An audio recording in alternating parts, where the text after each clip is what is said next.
Why did one man go from love-bombing a woman with talk of fate and her perfume to suddenly finding her too negative the moment he became popular? And why is one of the most successful men on this show, a guy who built his career from nothing, now the most talked about red flag of the season, all because of one sentence he said on a date? Episodes 5 and 6 of Better Late Than Single Korea Season 2 just dropped, and the internet has some strong opinions. Stay until the end, because I'm gonna tell you which pairing the internet thinks will actually end up together, and it's not the one you'd expect. If you're into honest, no-fluff breakdowns of Korean dating shows, subscribe now so you don't miss the next one. The Fall of Choi Hyeokjoon, Love Bomber or Just Overwhelmed? Let's start with the man everyone can't stop talking about, Choi Hyeokjoon. Viewers are directly connecting Choi Hyeokjoon's arc to Ha Jung-mok from Season 1, who similarly showered attention on one woman early on before dramatically shifting his interest to someone else, leaving mixed signals in his wake. Early on, he came in strong with Choi Hyun-soo, talking about fate, complimenting her voice and her perfume, making her feel like the center of his world. But once his popularity on the show grew, something shifted. Suddenly, he was nitpicking her, calling her too negative, not expressive enough, and questioning whether their lifestyles and hobbies even matched. Meanwhile, he started exploring other options, including An Jong-yoon. Viewers are split. A lot of people are calling him calculating, cocky, and ego-driven, a guy who only wanted Choi Hyun-seo when he wasn't sure he could have anyone else.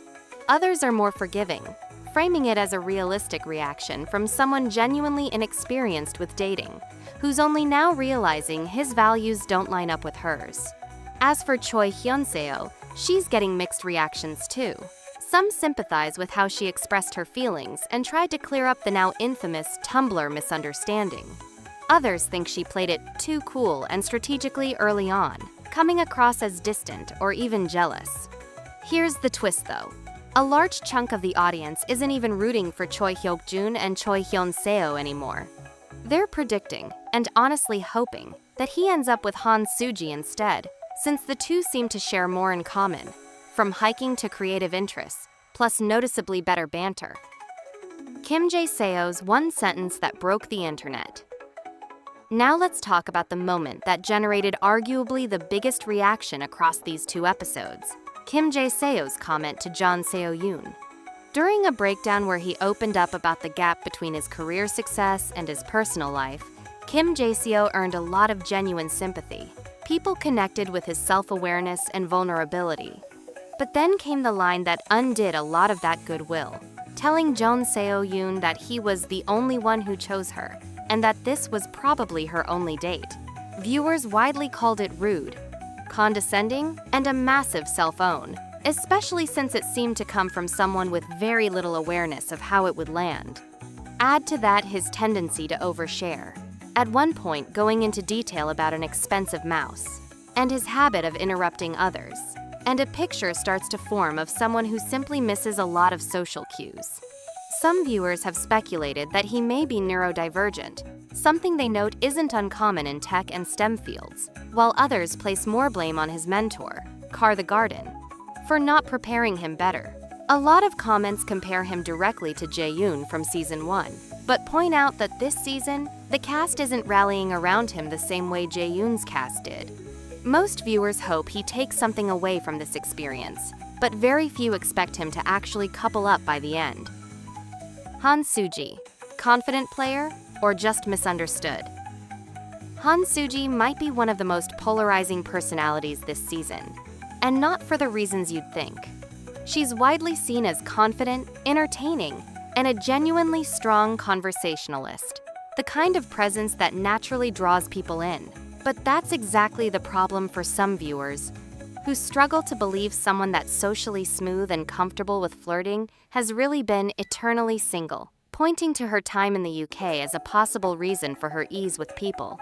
Things got more heated when she chose Choi Hyeokjoon for the Spark House, a decision plenty of viewers read as strategic, essentially going after the popular guy, rather than someone she genuinely connected with.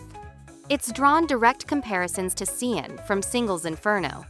Meanwhile, Junyoon's reaction to being passed over, describing himself as feeling betrayed, is getting called out as an example of fragile male ego rather than a fair response. Still, plenty of viewers are actively rooting for a Sooji Hyeokjoon pairing, believing they'd make a genuinely strong match, even if others feel her storyline is overexposed by the editing. The pairings everyone actually likes. It's not all drama, though a few relationships this season are getting almost universal praise. An Sungyeon and Kim Soo-hyun are frequently held up as the healthiest, most promising pair on the show. Sung-hyun, in particular, is earning respect for his humility and visible personal growth. Lee Jinwoo and An Jung-gun are getting more modest support. His arm wrestling and show-off moments draw some mild eye rolls, but there's still goodwill there. And Kim Tae-hoon is on something of a redemption arc, with viewers appreciating his chemistry with Soo-hyun. And of course, no discussion of this show is complete without the panel Kang Han-na, Seo In-guk, and Lee Un-ji continue to be a highlight in their own right, with their size and live reactions providing some of the best comic relief in the entire episode. Season 1 versus Season 2. Is this show getting more fake? A huge part of the conversation right now is how this season compares to Season 1. To many viewers, Choi Hyeokjoon is repeating Ha Jung-mok's Season 1 storyline, going all in on one woman early on, only to pivot to someone else once other options opened up. Both men faced intense backlash online, and some fans think the criticism toward Hyeokjoon echoes what they see as unfairly harsh treatment of Jung-mok back in Season 1. Interestingly, Jung-mok and his Season 1 pairing did end up together in real life before later breaking up, and that real-world outcome is part of why viewers are extra wary watching Hyeokjoon's story play out now. On the Jaeseo front, the parallel to Season 1's Jaeyoon is almost universal. Though most viewers agree, Jaeyoon received far more support and patience from the cast than Jaeseo is getting this time around. Beyond individual storylines, there's a broader sentiment that Season 2 simply feels more produced.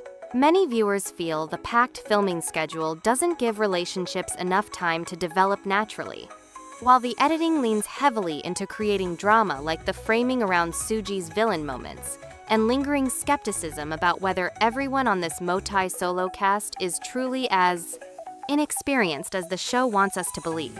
So that's where things stand after episodes 5 and 6. Let me ask you, do you think Choi Hyeokjoon's behavior deserves criticism? Or should he actually be given some understanding in a dating show like this? And do you think Kim Jaeseo still has any chance at a redemption arc? Why do you think someone who's highly educated and so successful in his career could still behave like this? Who do you think actually ends up together by the finale? Drop your predictions in the comments. I read every single one. And if you want more honest breakdowns, make sure you subscribe so you don't miss the next episode.